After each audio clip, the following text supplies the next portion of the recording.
Cinderella, the Magical Ball, Part 2. She remembered that she had had her mother's wedding gown. It was all torn. She began sewing it.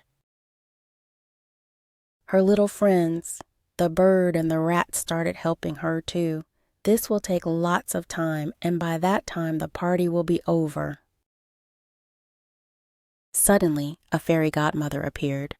"Don't cry, my child. I will send you to the ball." "Who are you? And how can this be possible? This dress is all torn, and I don't have a gown to wear to the ball." "Don't you worry, sweet child. Transform." Cinderella's old clothes changed into a beautiful new gown. And pointing at her feet appeared glass shoes.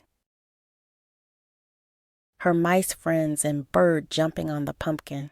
She turned the pumpkin into a beautiful carriage. The mice became horses to drag the carriage, and the bird became her coachman. "But godmother, my stepsisters and stepmother will be there too. They will get angry if they see me there." "Don't worry, I won't let them recognize you. Transform."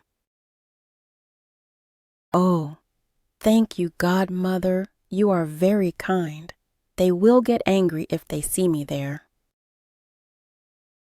"But remember, my child, the magic will only last until midnight. Remember to reach home by then." "Oh, yes, godmother. I will take care of that." She waved goodbye and set off for the ball.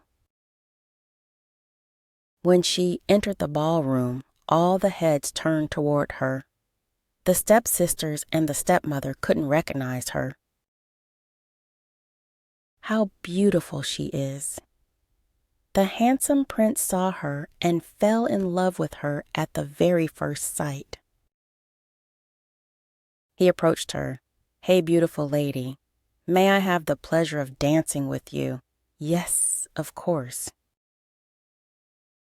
The prince did not dance with anyone else. He could not take his eyes off Cinderella. Cinderella danced all night with the prince. She almost forgot the clock was approaching midnight. Suddenly, she remembered the godmother's words. The clock caught her eye. "Oh, I must go home now, but it's just—" As she was running, one of her glass shoes slipped off her foot, and she had no time to get it back. And as she saw the prince was running behind her, she quickly sat in the carriage and went away. The prince saw her shoe and quickly picked it. Why did she run away? It was 12. On the way, her carriage disappeared and turned into a pumpkin again. She took a shortcut and ran and finally managed to reach home. "I will find her, even if I have to find her in the whole country. I want to meet that girl any way I can."